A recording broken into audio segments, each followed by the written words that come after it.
Vamos abrir agora a palavra de Deus na primeira epístola de São João, o capítulo 1, e esta noite nosso texto serão os versículos 5, 6 e 7. Lembrem-se que João tem uma história para contar. Lembrem-se que João era um homem difícil e um caráter difícil, um temperamento horrível. Eu já falei, para que fosse chamado do filho do trovão. Imaginem como era o temperamento de João. Era um rapaz que se metia em problemas constantemente. Ai daquele que fechasse ele na estrada, ele ficava uma fera. Naqueles tempos não havia carro, não havia estrada. Mas ele ficava fera quando lhe faziam qualquer coisa, como hoje nós ficamos. Você sabe que o fato de você ser batizado, e eu estava falando isso para a Andressa, não quer dizer que você é perfeito. Nós, quando nos batizamos, começamos uma caminhada longa, uma caminhada de crescimento. Nesse companheirismo maravilhoso com Cristo, vamos crescendo, e o caráter de Jesus vai se reproduzindo em nossa vida, e lentamente, sem perceber, começam a sair as arestas da vida. E o bravo João, o filho do trovão, se transforma no discípulo do amor. A obra maravilhosa de transformação que Jesus faz na vida. Agora, triste é quando você conhece Jesus, de adolescente, já está velho e não muda, e continua com o estupim curto, continua nervoso, fazendo problema por aqui, fazendo problema para lá, e fazendo até problema dentro da igreja e dentro da família. Então, o Evangelho não funcionou na tua vida, porque o Evangelho transforma. O Evangelho não informa apenas, o Evangelho transforma. E você tem que se colocar nas mãos de Deus como barro e deixar que Ele molde você, que Ele transforme você, que Ele faça de você um homem novo, uma mulher nova. Vamos ao texto bíblico. Esta é a mensagem que dele ouvimos e vos anunciamos. Quem ouvimos? Quem anunciamos? Está falando dele, João. Esta é a mensagem que dele, de Jesus, ouvi e vos anuncio a vocês. Porque tem uma coisa, quando você ouve e não comunica, não transmite, não anuncia, esse evangelho que você ouve não te serve de nada. Porque o evangelho transforme tua vida, para que o Evangelho faça diferença na tua experiência, você tem que ouvir e em seguida transmitir. Ouvir e comunicar. Ouvir e passar. É por isso que você tem que procurar uma pessoa, falar de Jesus, trazê-la para Jesus, porque ouvir não te ajuda de muita coisa. Tem gente que diz assim: não sei o que acontece comigo, Deus ouve a oração de todo mundo, mas não ouve minha oração, eu estou cheio de problema, eu estou cheio de dificuldade, e está na igreja há anos. Por que acontece isso? Por que o Evangelho opera maravilhas na vida de tanta gente, e na tua vida não faz nada? É porque você ouve, mas não transmite, não comunica. Por isso, João disse: esta é a mensagem que eu ouvi, e agora eu comunico para você. Por quê? Porque quero crescer na experiência espiritual. Eu sei que se ouço, mas não transmito, não vai acontecer nada na minha vida. Esta é a mensagem que dele ouvi e vos anuncio. Que Deus é luz, e não há nele treva nenhuma. Se dissermos que temos comunhão com Ele e andarmos em trevas, mentimos e não praticamos a verdade. Mas se andarmos na luz, como Ele está na luz, temos comunhão uns com outros, e o sangue de Jesus Cristo, seu Filho, nos purifica de todo pecado. Temos comunhão uns com os outros. Vou começar por aí. Pois João não tinha comunhão com ninguém antes de conhecer a Jesus, porque andava brigando com todo mundo.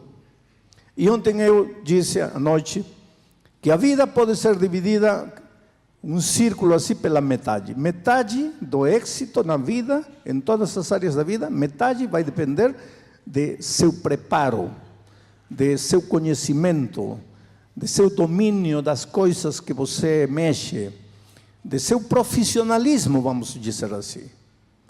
Mas a outra metade depende de seu relacionamento, de sua capacidade de se relacionar com as pessoas, relacionar-se com o chefe, com o colega de trabalho, com o vizinho, relacionar-se com o empregado, relacionar-se com a esposa, com o esposo, com os filhos, capacidade de relacionar-se.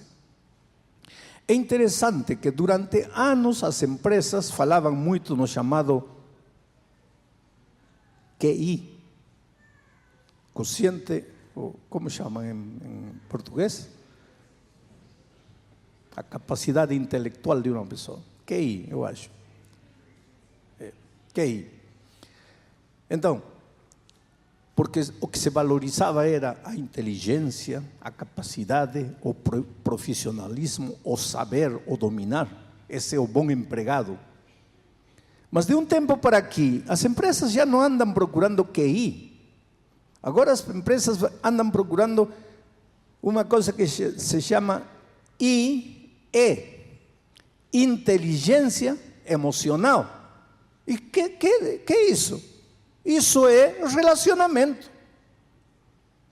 Então hoje tem professores desta matéria de liderança que cobram 15 mil reais por uma hora de palestra, e as pessoas pagam para assistir, e então aí eles aprendem que se você quer ter êxito na vida, tem que ser humilde, tem que ser sensato, tem que cumprimentar a todo mundo, tem que isto, tem aquilo, tem que amar, tem que perdoar, tem que... Agora quando você chega na realidade, não consegue, porque sua cabeça conhece os conceitos, porém seu coração, seu temperamento, sua personalidade, sua maneira de ser, a fera que habita em você, não te deixa, não te domina. Um homem me perguntou um dia: pastor, eu não me entendo a mim mesmo, porque eu amo minha esposa, eu amo meus filhos, eu daria vida por eles. Agora, o que eu não entendo é como, se eu amo minha esposa, amo meus filhos, eu trato mal eles, eu machuco eles, eu bato neles, eu abro feridas emocionais neles. Eu daria vida por eles se alguém tentar fazer isso. E eu amo, e porque amando-os, faço o que faço. Aí está o problema. É que nós todos, desde que nascemos, trazemos um tigre dentro. Um tigre que aparece. E esse tigre só pode ser domado e anulado pela graça maravilhosa de Jesus, pelo poder do Evangelho. E aqui está a realidade do Evangelho.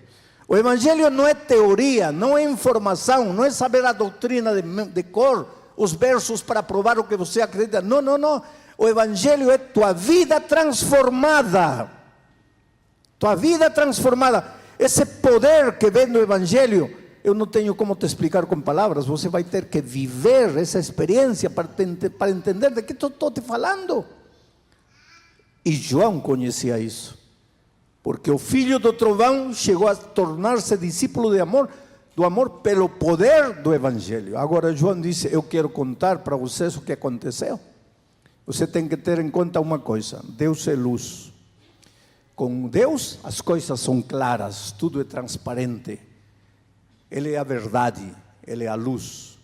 E quando tudo está iluminado, você se mexe, você mesmo que o púlpito é meio invisível, assim, eu vejo, eu evito, eu vou, porque está tudo iluminado.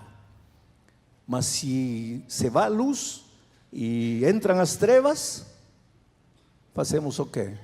Aí não sabemos para onde ir, aí não sabemos o que fazer.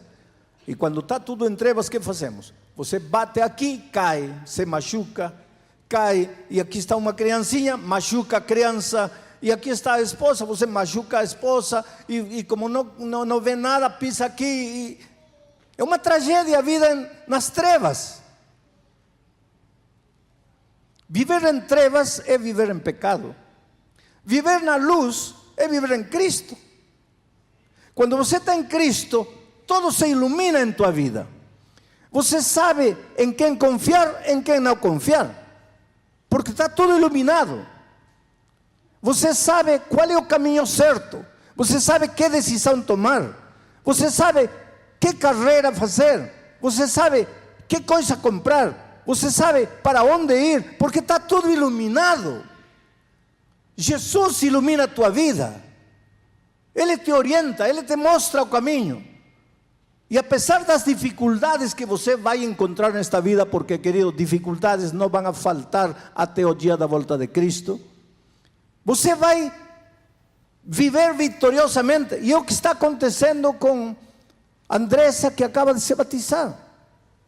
Antes de conhecer Jesus, estava o problema, mas ela estava em trevas, não via saída, se desesperava, se angustiava, chorava, se sentia sozinha. Encontrou Jesus, tudo se iluminou na vida.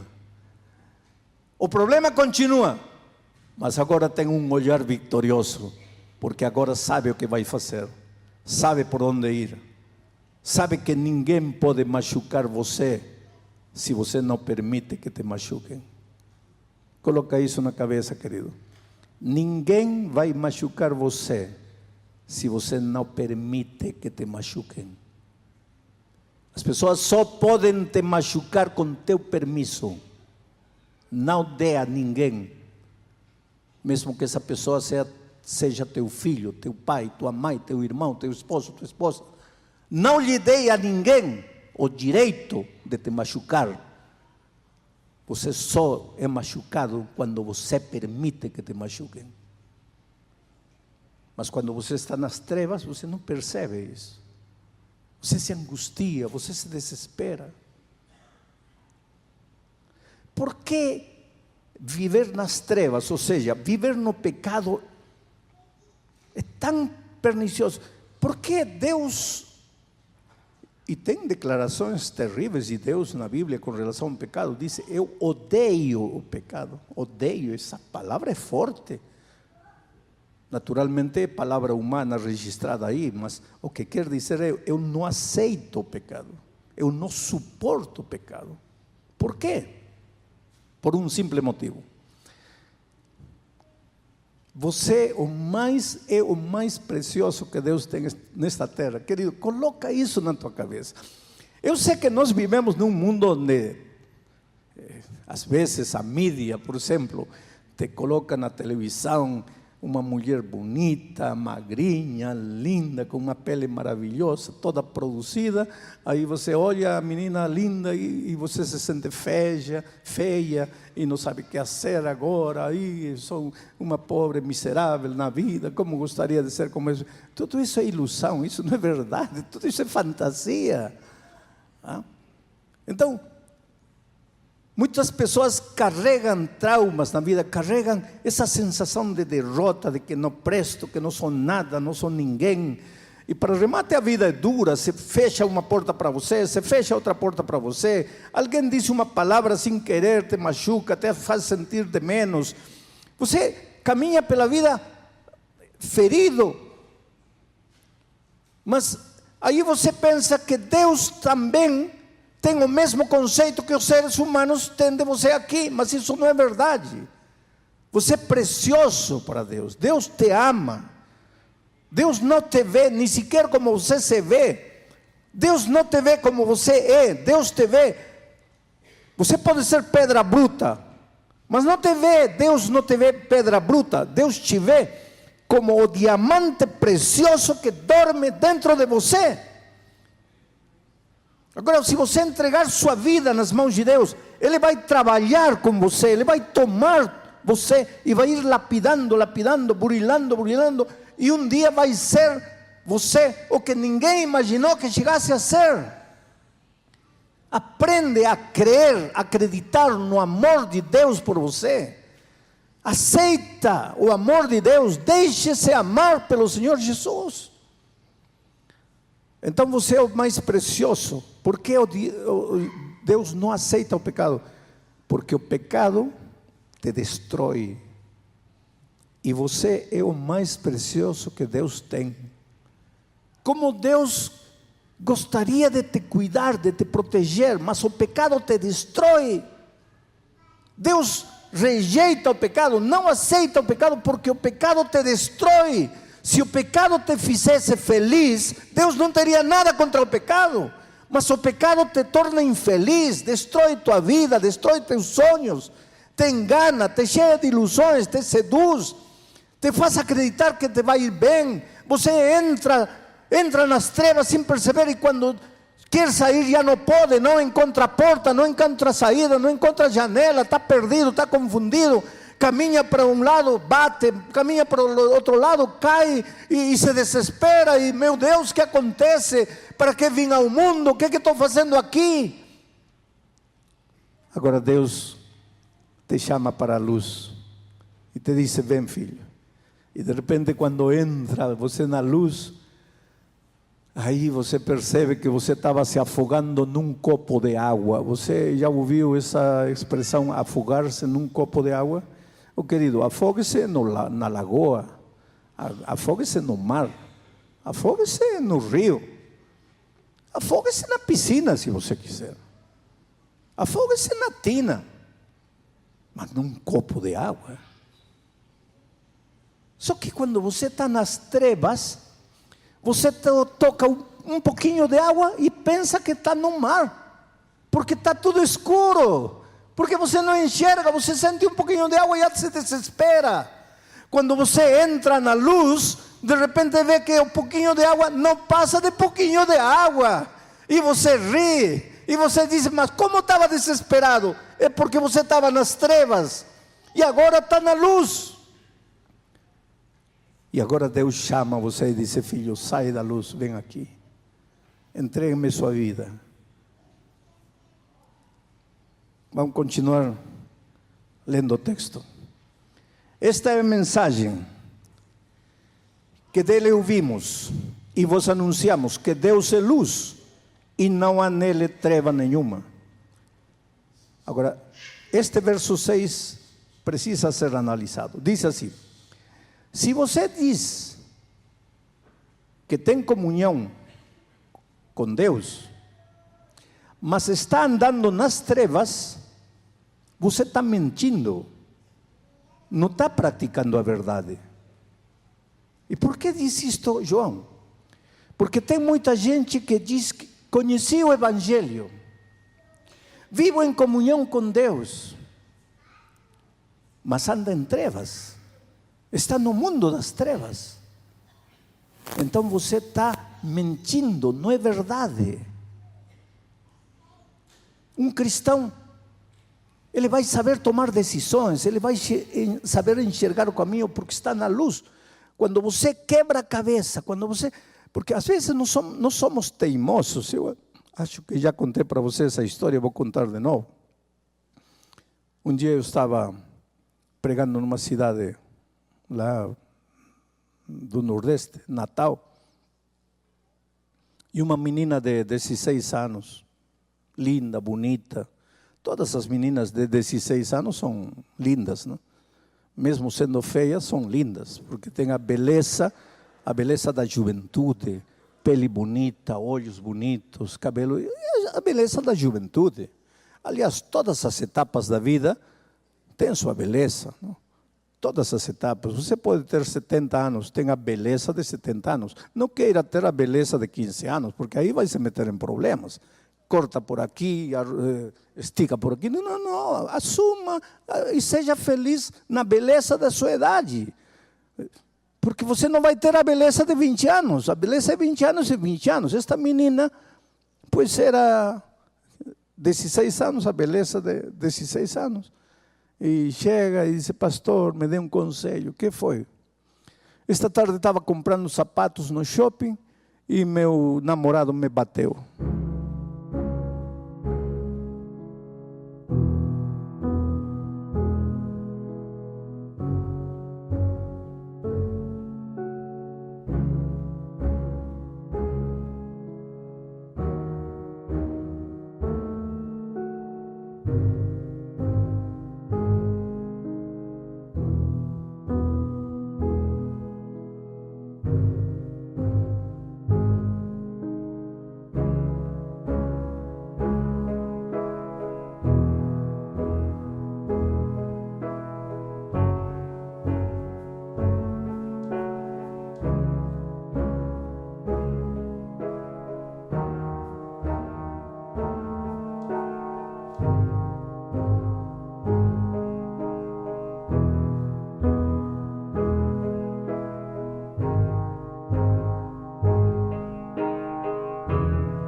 Bateu. Sim, me deu um par de tapas. Mas por quê? Porque eu estava comprando sapatos e escolhi um sapato e disse, vou comprar este. E ele disse, não, não vai levar esse. Não, mas eu gostei. Sim, mas eu não gostei. Não, mas o sapato é para mim, o dinheiro é meu, eu vou comprar. Compra para ver. Vai me fazer o quê? Compra para ver. Eu comprei e ele me bateu. Em pleno shopping. Um tapa para aqui e para não esquecer outro mais. Pastor, o que devo fazer com este namorado? O que você aconselharia? Pois eu aconselhei a mesma coisa. Para que você vem me consultar o que vou fazer? Já teria que ter colocado ponto final aí na hora. Pastor, mas eu não consigo. Por que não consigo? Porque eu amo ele. Aí eu penso, às vezes, por que as pessoas pedem conselho se não vão ouvir o conselho que a gente dá?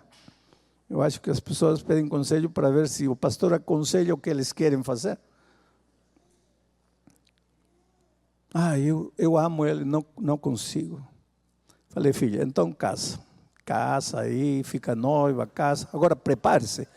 Prepare-se para uma surra todos os dias. De manhã, meio-dia, à noite. Aí ela olha para mim, ai, que mau é o Senhor. Eu não entendo. O mau sou eu, o que bate é o namorado. Mas tudo bem, passou. Passaram como 20 anos, sabe? O Luiz, meu neto, estava pequenino. Minha esposa, eu e o Luiz estávamos aí em Natal, na praia. E, lógico, sábado fomos para a igreja. E na porta vem uma velhinha toda acabada, cabelo branco, amarrotada aí, com uns guricinhos assim, de adolescentinhos para pequeno. Pastor, o senhor se lembra de mim? Não, minha irmã. Claro que se lembra. Não me lembro, irmã. Oh, pastor, o senhor é um profeta. Profeta? Que profetizei? O senhor não se lembra de mim? Não, irmã. Quando o senhor estava pregando há muitos anos aqui, eu vim pedir conselho porque meu namorado me bateu no shopping. Claro que desse incidente eu nunca esqueci. Só que a menina que me procurou era uma menina linda de 16 anos. Agora eu estava com uma velhinha. Falei, minha filha, que te fizeram? Aí ela disse, pastor, o senhor é um profeta. Tudo que você profetizou se cumpriu. Me casei, me batia de manhã, me batia a meio-dia, me batia à noite, me encheu de filhos. Agora já foi embora com outra mulher. Olha aqui, minha vida. E o pior de todo é que ela começou a chorar. E me disse, pastor, o que Deus tem contra mim? Por que todos são felizes? Por que eu não sou feliz? Lógico, eu não disse nada para ela. Seria muita crueldade dizer alguma coisa. Mas eu te pergunto, querido, por que nós tomamos decisões tontas na vida? E depois pensamos que Deus não nos ouve, que Deus não nos ajuda, que Deus esqueceu da gente. Quando você está na luz, você vê, você enxerga. Quando você está nas trevas, pode te falar meio mundo que você não entende. Você está caminhando no fio da navalha, na beira do abismo, mas não enxerga. Por isso Deus te chama e te chama e te chama, filho, vem, vem, vem. E João diz aqui, não tem comunhão entre Deus e as trevas. Por favor, não diga que você conhece o Evangelho se está andando nas trevas. Não diga que você aceitou Jesus se está andando nas trevas. Porque não pode andar nas trevas e estar em Cristo ao mesmo tempo. Porque se você estiver em Cristo, está na luz. E qual é a luz? Que disse Davi? Lâmpada é aos meus pés a tua palavra. Aqui está a luz. Porque às vezes os cristãos somos muito místicos, não? Aí vamos onde Deus e dizemos assim, a ver, Senhor, me revela. Eu já tenho tanta experiência na vida e tantas experiências interessantes que são mais, parecem mais piada que outra coisa. Porque um dia encontrei uma moça aí também, mais ou menos como esta outra, assim, vida destruída, acabada. E diz, o Senhor é o culpado. Por que se eu não te conheço? Porque um dia o Senhor pregou e eu tomei a decisão de dar minha vida, colocar minha vida sob o controle de Deus. E você por isso está sofrendo hoje? Não, pastor. Sim, me disse, sabe o que eu fiz aquela noite? Eu tinha 2 pretendentes. Um cristão, bom menino, lindas qualidades. O único problema era que era feinho. O outro, um galão. Um galã. Um pão. Só que ateu. Ateu. Maconheiro. Não queria nada com Deus. Não queria nada. E eu não sabia o que fazer. Minha cabeça me dizia, este é o esposo perfeito. E meu coração dizia, este. Aí o Senhor pregou. Aí eu disse, Deus, eu te entrego tudo. Decide por mim.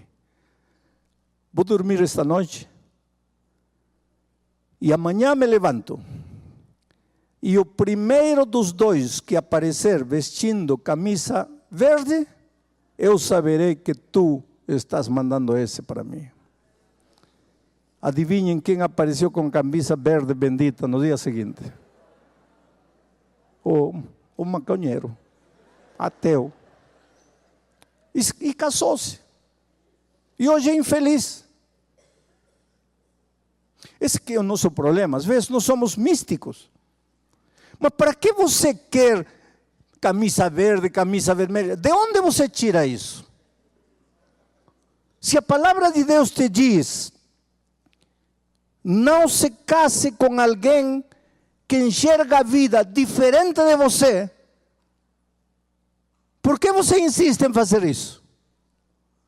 Por que você não procura alguém que enxergue a vida como você a enxerga? Com a mesma esperança, com o mesmo Cristo, com o mesmo Evangelho. Por que você procura alguém que não é da fé? Ah, mas está fazendo discriminação? Não. Deus não é Deus de discriminação. Deus ama todos os seres humanos. O que Deus quer é que você seja feliz. E querido, vivendo com uma pessoa com a mesma maneira de enxergar a vida que você, por mais amor que há, já é um caminho da vida toda que está cheio de pedir perdão, perdoar, aceitar, renunciar, se sacrificar, ceder. Como será com uma vida que não... Você crê em Deus, o outro não crê. Você crê na Bíblia, o outro se ri da Bíblia. Você quer vir à igreja, o outro não quer saber nada. Você cuida do seu corpo evitando álcool, o outro a geladeira cheia de cerveja. Você cuida seus pulmões evitando o cigarro, o outro fumando no quarto. Como é que vai ser feliz? E onde está a discriminação? Não tem discriminação. Procure alguém que enxerga a vida como você. Mas nos metemos em problemas e depois sofremos. Mas que diz aqui Deus? Mesmo que você se tenha metido em problemas, o sangue de Jesus Cristo, seu Filho, nos purifica de todo pecado. O que quer dizer isso? Nos tira das trevas e nos leva de volta para a luz. Que palavras posso usar para convencer você de que Deus tem um plano para a sua vida? Outro dia eu encontrei, e eu acho que já contei isso para vocês, uma menina de uns 22 anos, vida destruída completamente. E ela me dizia: pastor, que plano Deus tem para a minha vida? O Senhor diz que Deus me ama. Como é que Deus me ama? Quando eu tinha 3 anos de idade, meus pais morreram num acidente de trânsito. Minha avó me recolheu para me criar. Quando eu tinha 9, 10 anos, minha avó morreu e fiquei sozinha no mundo. Aí uma vizinha da avó me recolheu. Nem tanto para me cuidar, mas para ficar com a casa da minha avó. Quando eu tinha 12 anos, o marido dessa vizinha entrou uma noite no meu quarto e me violou. Aí eu fugi de casa, 12 anos. Comecei a caminhar pela rua. Fui violada uma vez, fui violada outra vez, fui violada outra vez. Comecei a me prostituir. Para suportar a vida de prostituição, aprendi a beber, a me drogar. É a única maneira de resistir essa vida. Olhe para mim, pastor. Tenho 22 anos, mas olhe para mim. Estou destruída, acabada. Agora vem o Senhor e me diz que Deus me ama e que Deus tem um plano para a minha vida. Como quer que acredite nisso?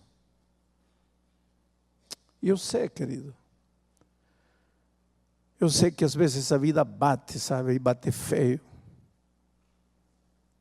Eu sei que às vezes você fica sem saber onde pisar porque o chão todo treme.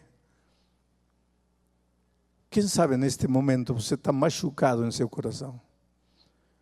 Quem sabe neste momento você literalmente não sabe o que fazer?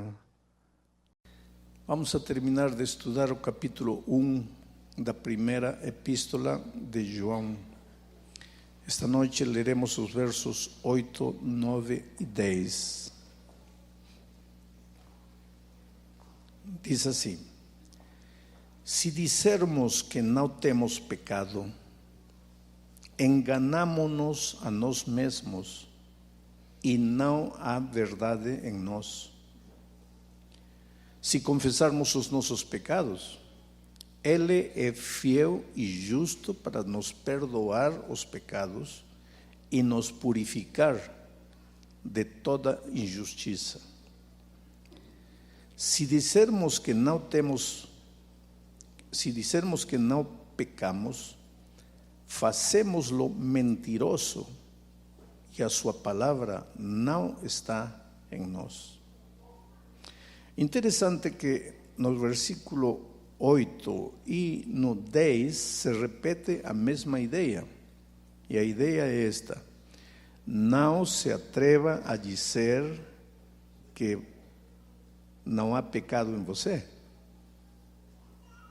Enquanto estiver andando nesta terra, não se atreva a pensar que não há pecado em você. Porque se você faz isso, você está mentindo. Não há verdade em você. Mais ainda, você faz a Deus mentiroso.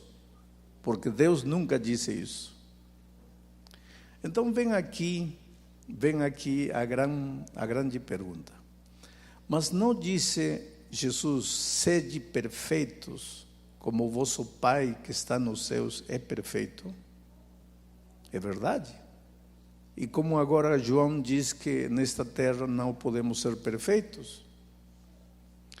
E se você analisasse alguns versos de Paulo, vai ficar meio confuso, porque em alguns lugares Paulo diz assim: eu ainda não sou perfeito, eu ainda estou indo em direção da perfeição.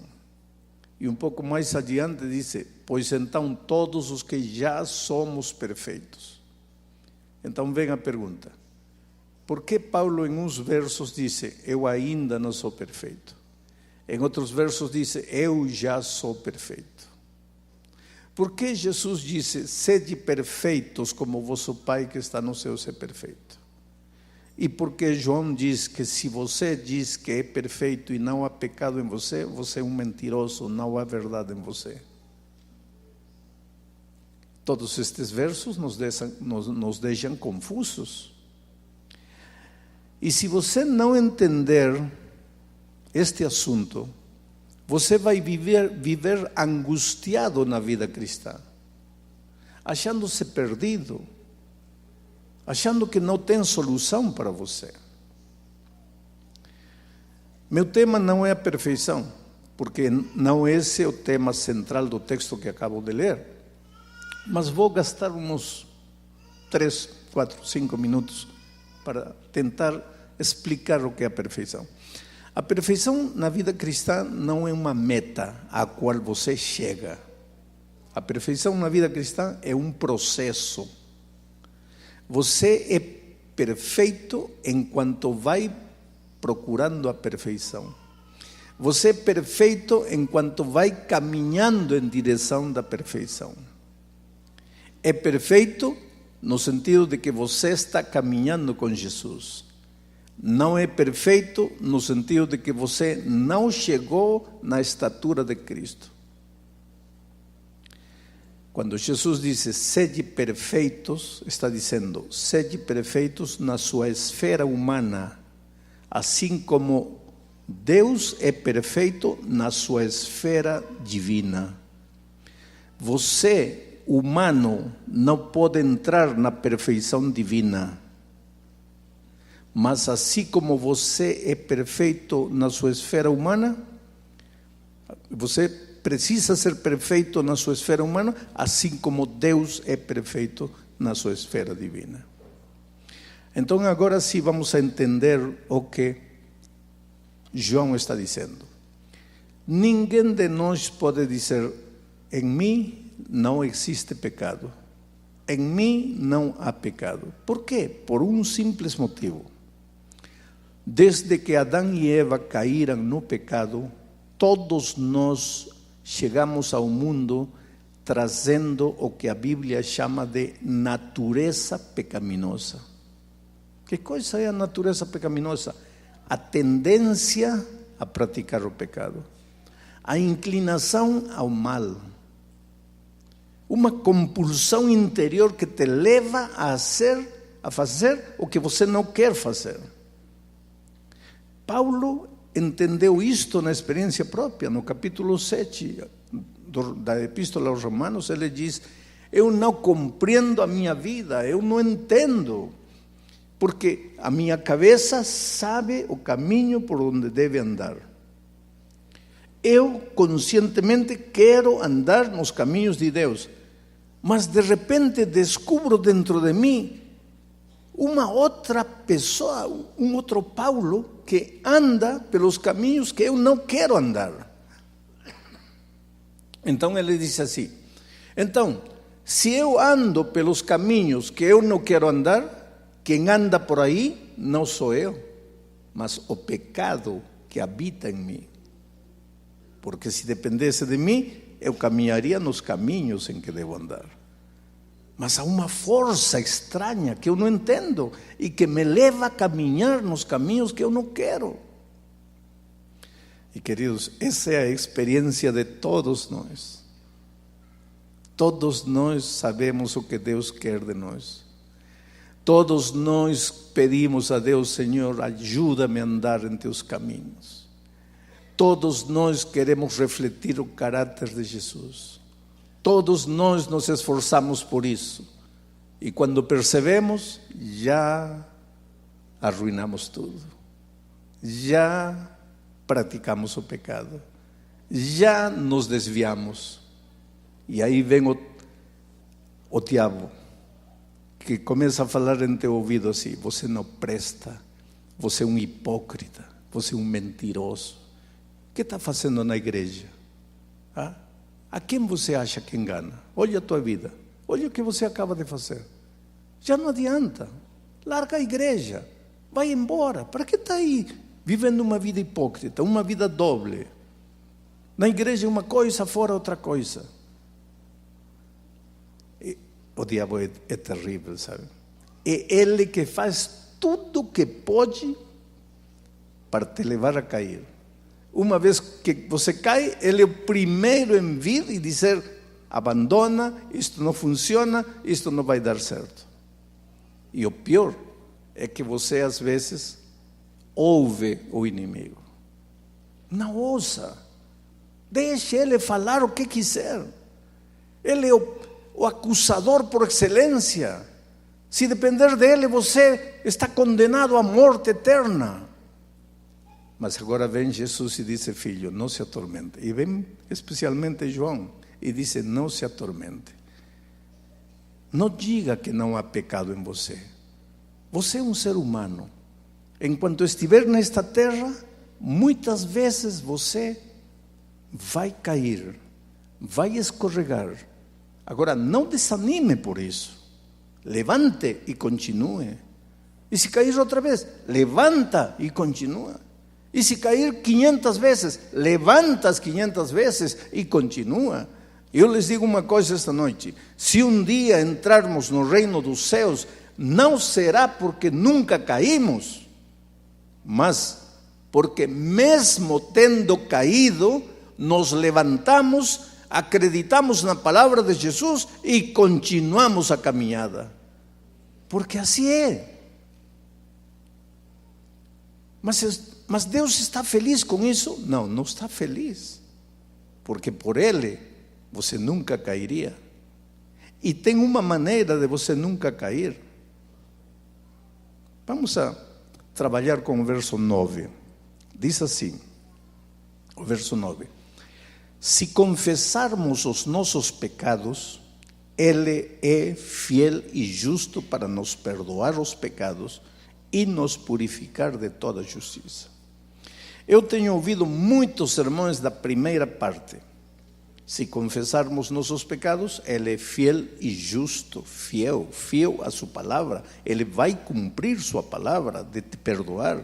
Se confessarmos nossos pecados, Ele é fiel e justo para nos perdoar.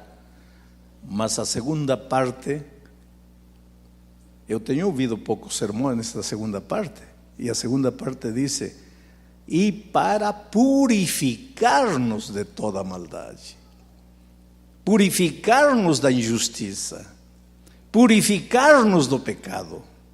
Quer dizer, limpar, arrancar, tirar da raiz o pecado. Deus não quer só te perdoar, porque de que adianta te perdoar se no dia seguinte você vai estar novamente caindo no pecado? Então Deus primeiro te dá o perdão e ao mesmo tempo começa a trabalhar na erradicação das tendências que te levam a praticar o pecado. Mas primeiro vamos a pensar na primeira parte. Se confessarmos nossos pecados, Ele é fiel e justo para nos perdoar. Se confessarmos. Você não precisa confessar seus pecados ao pastor. O pastor é um pecador tanto quanto você. Portanto, não venha me contar seus pecados na esperança de que eu te absolva. Eu não tenho poder nenhum, porque Jesus tem que me absolver a mim. Eu sou um ser humano como qualquer outro ser humano. O pastor Itaniel também, todos os pastores somos iguais. Seres humanos que precisamos de um intercessor, que é Cristo Jesus. E graças a Deus, Ele é nosso intercessor e nos ama, está disposto a ouvir a nossa confissão e a nos perdoar. A confissão é reconhecer que você errou, reconhecer que você está mal, reconhecer que você está preso de algum vício, de algum hábito, e depois levantar os olhos a dizer, Senhor, olha o que fiz. Você não precisa contar a Ele o que você fez, porque Ele sabe tudo. Então a confissão não é para informar, a confissão é para você reconhecer. E reconhece e diz, olha Senhor, só que eu não estou feliz com esta situação. Eu quero mudar, isto não me torna feliz, isto não ajuda a minha família, eu não tenho paz, eu não consigo dormir. Então, por favor, Senhor, faz algo por mim. E a primeira coisa que Deus te dá é o perdão. Uma vez que abriu o coração, confessou, agora vem o perdão. Tem muita gente que não acredita no perdão. Alguma vez encontrei por aí alguém que disse assim, pastor, tudo bem, Deus me perdoa, mas eu não me perdoo. E tem muita gente assim, que não quer se perdoar. E eu te pergunto com todo carinho, e quem é você para não se perdoar? Você morreu na cruz por você? Você derramou seu sangue? Foi a você que colocaram uma coroa de espinhos? Foi a você que açoitaram? Foi em teu rosto que cuspiram? Não? Então que direito você tem de dizer, não me perdoo? A única pessoa que poderia dizer, não te perdoo, é Deus. É Jesus, porque Ele se padeceu, Ele se sofreu, Ele morreu. Ele é o único que tem direito a dizer, não te perdoo. E no entanto te diz, filho, eu te perdoo.